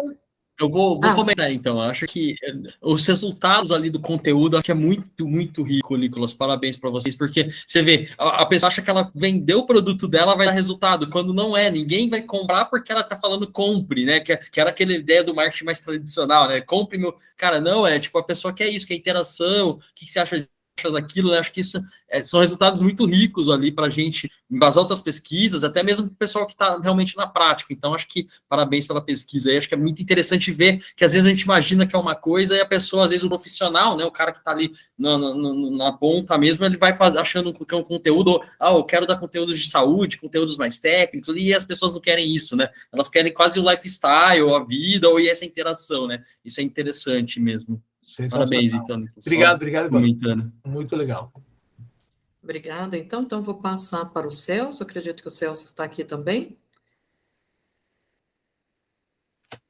Para o nosso próximo artigo, marketing esportivo com foco nas mídias sociais para divulgação da Superliga Universitária do Estado do Pará. Celso, você nos ouve?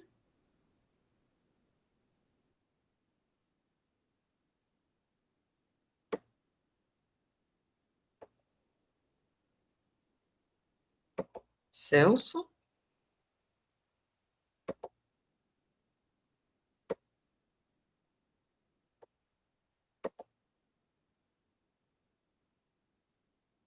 Ivan, podemos passar para o seu, então? Pode ser, tranquilo, sem problemas. Aí, Deixa eu só... enquanto isso, a gente verifica se o Celso... Então, tranquilo, A deixa eu gente só... inverter aqui, só para não... Não, Só sim, sem tem problema. correção depois, né? Então, pessoal, vamos inverter aqui, vamos passar para o que seria o último artigo, que o professor Ivan vai apresentar aqui, o modelo, agora não sei se ficou MGMI ou MGME. Não, é normal mesmo. MGME, proposta para a gestão de marketing em clubes de futebol. Muito obrigado, Ivan. Oi, tá aparecendo, Verônica? Ainda não, peraí. Ah, sim, agora sim, perfeito. Tá. Você só me controla o tempo, por favor, porque sim, talvez já. corra o risco de estourar. Então, você me Já vou avisa, por colocar aqui e favor. te aviso, pode deixar. Tá, obrigado. Então, boa tarde a todos, obrigado pela presença. Esse trabalho que eu vou apresentar, já que a Verônica citou o nome, então, na verdade, ele é um resumo, bem resumido da minha tese de doutorado, no qual eu desenvolvi esse modelo para a gestão do marketing. A tese foi desenvolvida na Escola de Educação Física da Universidade de São Paulo, com a orientação da professora Flávia e com a orientação do professor Ali, que está nos acompanhando aqui, né? Então, inicialmente, a gente pode ver que a partir da década de 90, o futebol, então, ele vai se tornar uma atividade extremamente profissionalizada, mercantilizada, e vai expandir globalmente, se inserindo, né, na indústria do esporte e do entretenimento. E nesse contexto de expansão e de crescimento, né, de se tornar um grande negócio, a gente observa que o marketing ele ganha um papel muito importante ali para aumentar as receitas até em nível global dos grandes clubes europeus, principalmente, e fidelizar os torcedores. E isso, né, esse grande papel dado ao marketing nessa gestão desses clubes, faz com que ele seja necessário, então, ocorresse um processo de profissionalização, complexidade e aprofundamento de toda a gestão nos diferentes elementos e níveis ali que envolvem a gestão. Isso a gente falando principalmente do contexto europeu. Se a gente trazer para a realidade brasileira, a gente pode observar que a partir da década de 80 que o marketing começa a ser aplicado no Brasil, mas com uma visão muito comercial, final dos anos 80, década de 90. A partir da década de 90, a gente vê uma criação dos departamentos de marketing, né, para aumentar receitas, e no início desse século a gente vê uma tendência de profissionalização da área e o começo do tratamento do torcedor como um cliente, né, uma mudança com relação com esse cliente, mas ainda hoje a gente tem vários problemas, né, o marketing ainda ele é utilizado de forma limitada pela maioria dos clubes do Brasil, os departamentos de marketing, em sua grande maioria, não são totalmente estruturados, profissionalizados, faltam-se pessoas, né, além de uma atuação básica, superficial e pontual. E aí, dentro desse contexto prático, a gente pode ver, em paralelo, um contexto acadêmico, no qual surge, então, uma série de conceitos, ferramentas e modelos para cuidar da gestão do marketing, para propor formas dos clubes gerirem o marketing, né, como eles deveriam tratar esse assunto, principalmente os clubes europeus, onde essa pesquisa vai ganhar muito corpo, né, ali principalmente a partir da década de 90, né. No Brasil, a gente observou e pode observar que essa pesquisa sobre o futebol e o marketing no futebol especificamente, ela ainda é recente, de certa forma ela é limitada, e a gente percebe que a maioria dos estudos vão focar nos torcedores e patrocinadores, havendo uma lacuna de estudos que tratem da gestão propriamente dita do marketing nos clubes, né? E a gente pode perceber que não existem modelos ali que vão ter elementos teóricos e práticos e vai considerar a prática brasileira. A gente vai ter muitas coisas que vão vir dos países europeus para o Brasil, e isso, de certa forma, vai acabar dificultando a prática aqui, né? Então, o objetivo da pesquisa a partir desse contexto foi propor um modelo teórico e prático para a gestão do marketing esportivo nos clubes de futebol, adequando, né, a realidade desses clubes e usando, né, tendo como referências modelos teóricos e práticos ali da gestão do marketing esportivo, principalmente dos clubes de futebol, né. Tivemos 2 objetivos específicos, então, descrever esses modelos teóricos, identificá-los e descrevê-los, né, sobre a gestão do marketing esportivo, e descrever também como os clubes brasileiros também geriam o marketing, né, e ver a prática, né, como isso ocorria, né. A pesquisa, então, no geral, ela se caracterizou como aplicada, exploratória e qualitativa, foi realizada nessas 4 etapas que a gente pode ver na imagem. Eu vou comentar brevemente elas na sequência, mas ela foi baseada nessa estrutura dessa forma, além de ter sido avaliada pelo Comitê de Ética lá da FEUSP, né, que garantiu todos os procedimentos éticos. A primeira fase, então, basicamente foi uma revisão bibliográfica, qualitativa e exploratória, que a gente buscou identificar e analisar esses modelos, né, teóricos sobre a gestão do marketing esportivo, né. Basicamente, a gente, então, analisou diversos tipos de fontes, né, bibliotecas, sites, repositórios, buscando materiais que tivessem esses modelos, né, e com isso a gente acabou analisando por meio do processo ali indicado por Lima e Mioto, e com isso a gente chegou a 3 categorias nessa fase, como os resultados, né. Modelos organizacionais para gestão de organizações esportivas e para clubes de futebol, da gestão geral desses clubes, questão de marketing, né, modelos para os departamentos de marketing de organizações gerais, não necessariamente esportivas, e modelos para administração de marketing em várias áreas, né,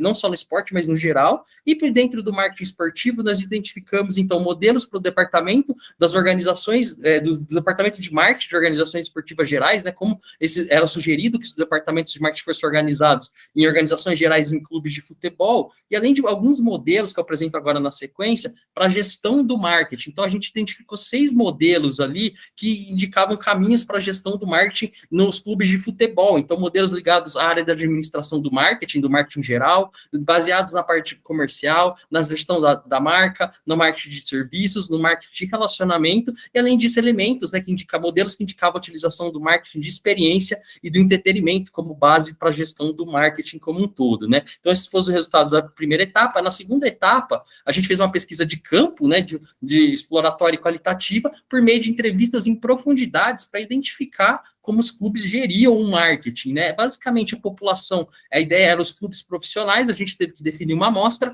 essa amostra foi definida tendo como base os clubes que participaram da Série A1 do Campeonato Paulista de 2018, são esses 16 clubes que a gente vê na imagem, eles formaram a nossa amostra, né, a amostra inicial, e os sujeitos, né, foram os responsáveis pelo marketing dessas áreas, ou seja, as pessoas que se identificaram ali como responsáveis do marketing, sendo, né, necessariamente dando preferência, a gente preferiu ouvir pessoas que fossem contratadas, remuneradas e que tivessem uma dedicação integral aos clubes, que tivessem ali dentro da realidade do clube do dia a dia. A gente usa um roteiro de entrevistas baseado nas fases anteriores da pesquisa, e os 16 clubes foram contactados e representantes de 14 aceitaram. Então, a gente teve quase a totalidade da amostra participando, que gerou uma quantidade muito grande de informações, com 15 entrevistas, né? Essas entrevistas ocorreram entre o final de 18 e até maio de 2019, e a grande maioria foi na sede do clube, que permitiu a gente verificar também o local em que essas entrevistas estavam sendo realizadas. Então, a gente conseguiu obter uma grande quantidade de informações que foram analisadas pelo processo de codificação e categorização, o que gerou uma quantidade muito grande de informações. Aqui eu só vou destacar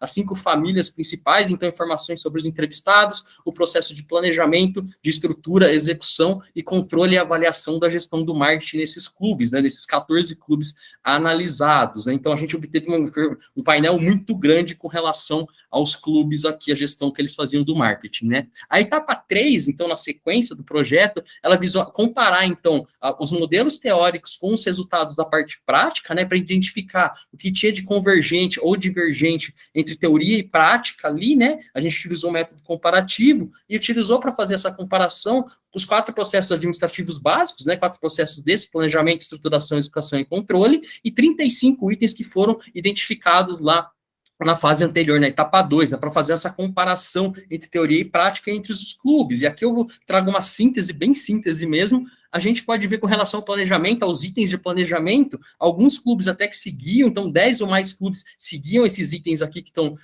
destacados. Já com relação à estrutura, né, a gente pode ver que alguns itens que existiam nos clubes da literatura não abordavam, então são novidades, né, que a gente traz até e observou na prática que não era citada na literatura, e a gente pode ver aqui um problema do trabalho, né, que a gente identificou na prática ali, um problema da prática, na verdade, não do trabalho, mas que vários itens relacionados à execução e à parte de controle e avaliação não eram feitos na grande maioria dos clubes. A gente já começa a ter lacunas e problemas aqui, né, com relação a esses elementos, né. E a última fase do trabalho, basicamente, a gente viu, então, propor o modelo. Então, a gente analisar os itens que a gente viu na fase anterior e propor o modelo. E para isso aí vai surgir, né, o modelo para a gestão do marketing esportivo, o MGME, e esse modelo, basicamente, então, ele vai ter 38 elementos, 38 itens ali, né? 7 que estavam presentes na teoria e na prática, 13 que vieram, basicamente, da teoria ou só da teoria, 9 que estavam nos clubes, mas não estavam na teoria, mas estavam na prática dos clubes, que são importantes, 2 das entidades de controle, como a CBF, Conmebol ou FIFA, e 7 das práticas de controle, de clubes de referência, como os clubes europeus, por exemplo, principalmente Real Madrid e o Manchester United, clubes pioneiros de referência no marketing esportivo. Esse é o modelo que a gente utilizou, que foi gerado, então. A gente pode ver que o modelo ele vai ter 5 grandes partes ali, a parte de planejamento, começando e tendo origem do planejamento estratégico organizacional, passando por uma fase de estruturação, por uma fase de execução, em que a gente vai destacar algumas áreas como a parte de gestão de marca, de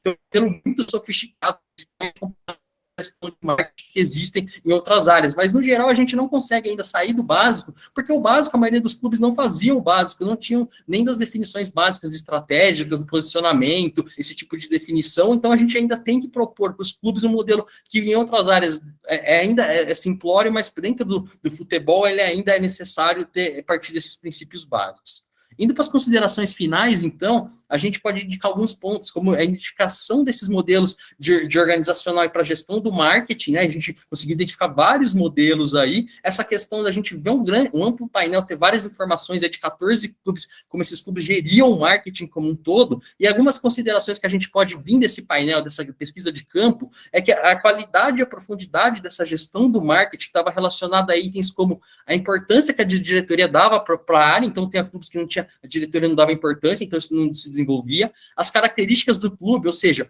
clubes mais tradicionais, mais antigos, de cidades maiores e com grandes torcidas, tendiam a ter um marketing mais bem organizado, uma qualidade melhor dessa gestão desse marketing. A quantidade de pessoas e de áreas no departamento, ou seja, quanto maior o departamento, melhor a qualidade. A utilização de estratégias, né, principalmente estratégias de relacionamento e marketing e marca, e a junção com a área de comunicação, ou seja, pensar estrategicamente o marketing junto com a comunicação para poder fazer as ações em conjuntos nessa área ali para poder desenvolver. E um ponto curioso é que em clubes que estavam na Série B do Brasileiro, por exemplo, tinham uma gestão muito pior do marketing, clubes que nem jogavam o Campeonato Brasileiro, então não era a competição ou o resultado que importava, mas sim a sobrecarga de trabalho e a ausência de um planejamento ali, dos princípios básicos, né, da gestão do marketing como um todo. O modelo, então, como eu falei, ele vai enfatizar muito essa fase de planejamento, que ainda é muito carente, os clubes em geral, grande parte deles, e essa parte de execução, pensando em elementos comerciais, da marca, de relacionamento,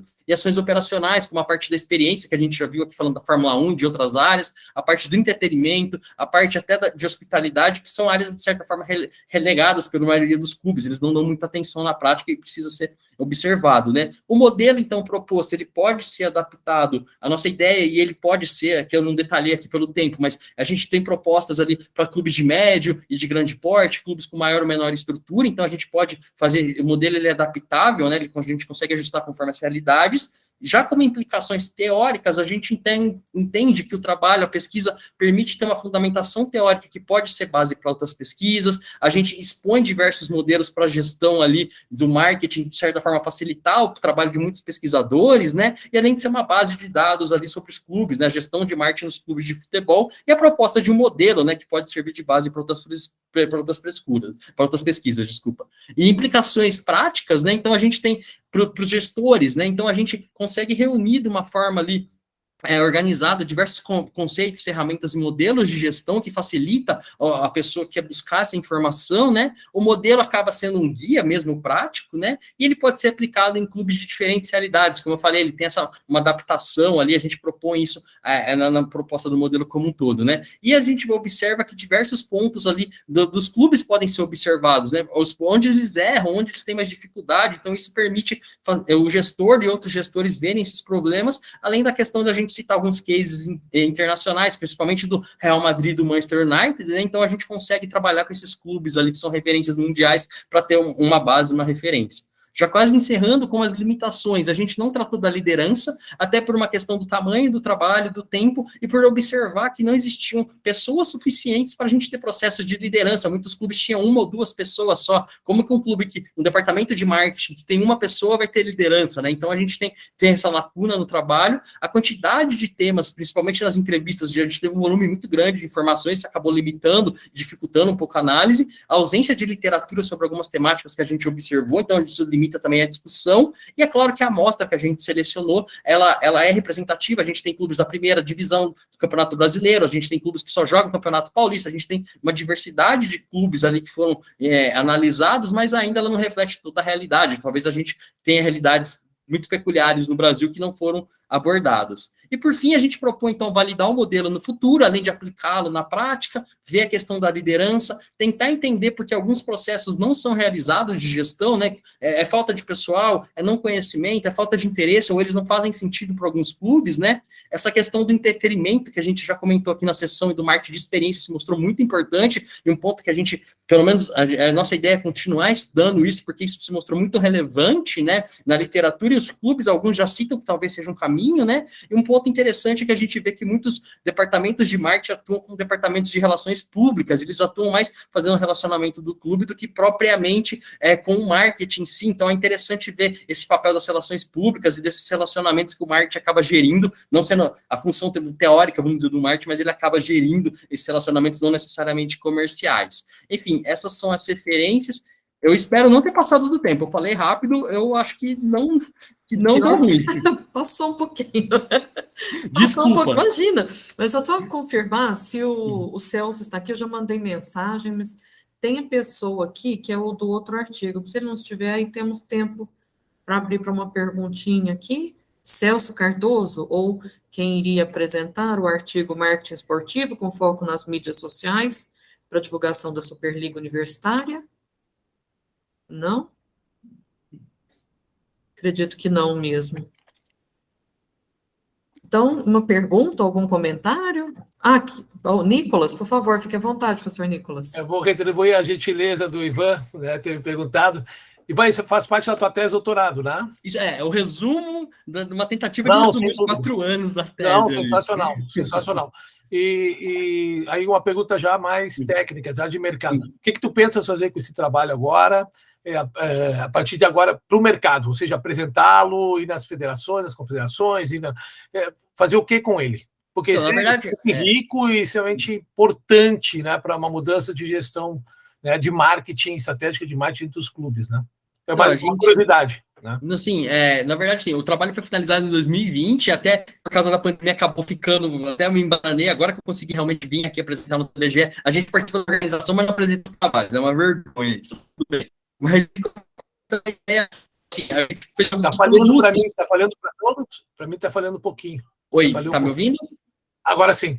Que tinha falhado. Então, a ideia, então, Nicolas, a gente já fez, por exemplo, eu fiz um retorno para os clubes, a gente divulgou isso para diversos clubes, teve uma certa divulgação numa mídia mais específica ali dos trabalhos, a gente vai sair, tá para ser publicado um livro sobre isso, eu peguei todo esse conteúdo e transformei numa cara de livro, né, para tirar essa cara da tese, que é uma cara mais quadrada, né, que a gente sabe que o pessoal do mercado não consome tanto esse material acadêmico, né, então já tem 3 capítulos de livro, tem 2 artigos para ser publicados, a gente está nesse livro que está para ser publicado aí, que vai ser a ideia é fazer um guia mesmo prático para como gerir isso. Então a ideia agora é proliferar esse conhecimento, que realmente a gente teve um painel muito grande ali de informações e de caminhos, né, que acabou surgindo. Então essa é a ideia, tentar divulgar isso o máximo possível. A gente já fez alguma coisa está em processo ainda, processo de publicação, de avaliação de artigo, de livro, essas coisas, mas está nesse processo da gente divulgar mesmo.